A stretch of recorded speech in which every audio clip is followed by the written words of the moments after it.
This is a garden update, just working on clearing this kind of banky type bit. It's on the north side of this willow fence here, you can see. So I'm just going to be clearing out these bits I don't want. I've just planted a black currant which I moved from somewhere else. So I've cut down the weeds and now I'm just covering it in this nice lime wood chip. Hopefully suppress all the weeds, make some nice soil, and then I'll probably plant it up with some rubus tricolor. So this is some rubus tricolor that I planted about 2 years ago. You can see how much it's grown, it's just crazy stuff. All from one little plant right at the back there.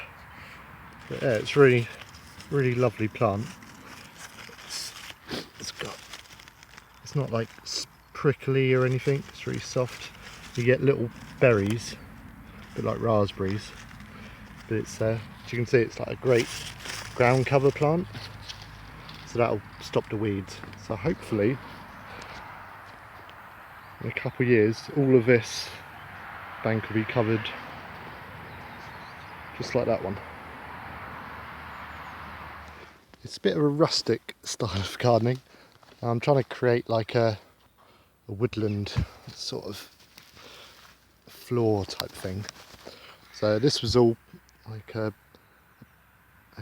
bit of pasture before, so I've just been collecting any logs and different bits I could find, piling them up in this shape to create an edge, and then yeah, any weeds that grow up I just let them grow, pull them out, and then chuck stuff on top.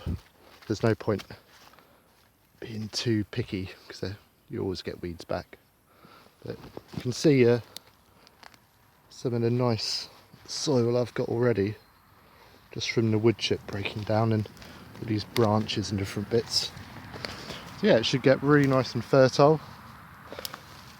And because it will be on the north side of this willow fence here, you want quite shade tolerant plants like the rubus tricolor and stuff like the black currant. That doesn't mind a bit of shade, and you want to grow it a fair bit back from the willow fence because the rods will grow out sideways, a bit like this. So you don't want it too close, otherwise it'll be really dark.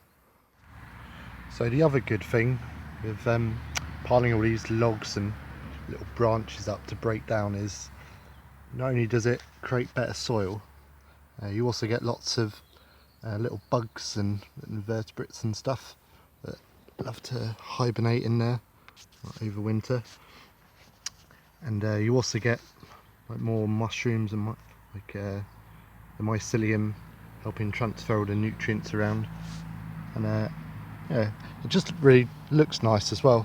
Kind of feels a bit more woodlandy, but it's it's trying to like build up in 10 years what might take say 100 years in the wild. Yeah, just trying to get it away from pasture and more towards like a young woodland. Yeah, all the wood chip really helps break it all down. So I'm just clearing this little section.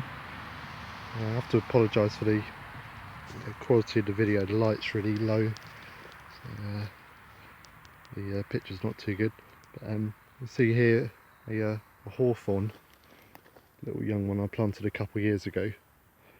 So I'm probably going to actually move this now, so I've a bit of a change of mind, change of plan rather, where it's going to go.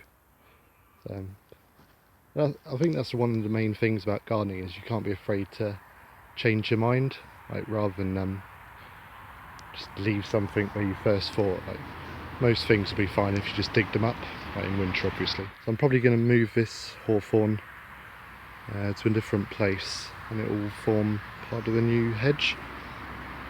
The reason being, over there is where the natural swimming pond will be. I don't want lots of big trees dropping leaves that could get blown into it. It's a bit too close to this willow fence. It's also not very good for apple trees, which I've got planted over there. So it can cause diseases, I think I read that somewhere.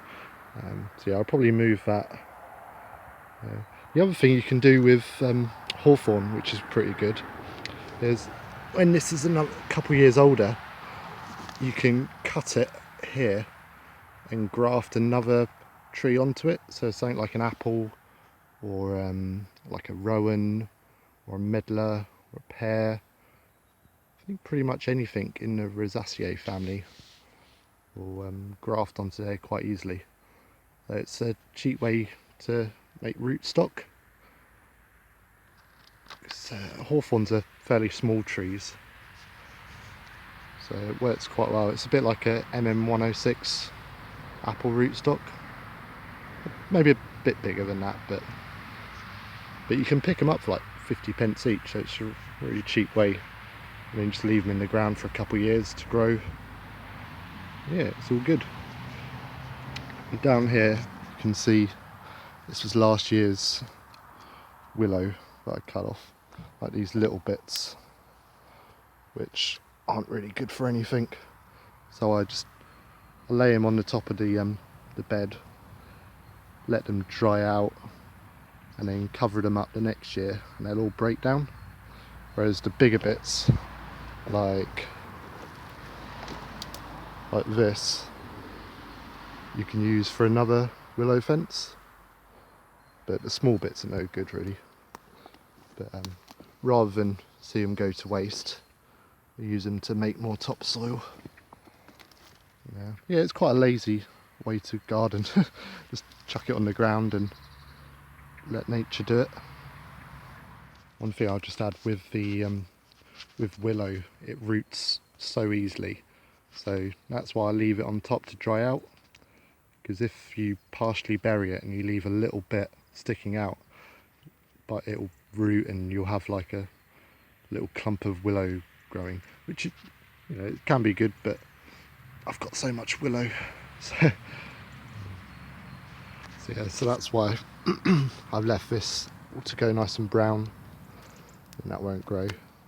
And you could just bury it like the fresh willow, and then if you put enough wood chip or soil or anything on top, then it'd probably be fine. But you don't really want willow just popping up everywhere. I mean, it's it's quite crazy. Even these big old tree stumps that I've used to edge the path, even they've rooted. I think that's poplar. You can see them. Poplar or willow, same thing pretty much. You can see them coming up, which is kind of cool, but yeah, you don't always want it. You see another one there. Yeah, getting there, slowly but surely. Fair way to go.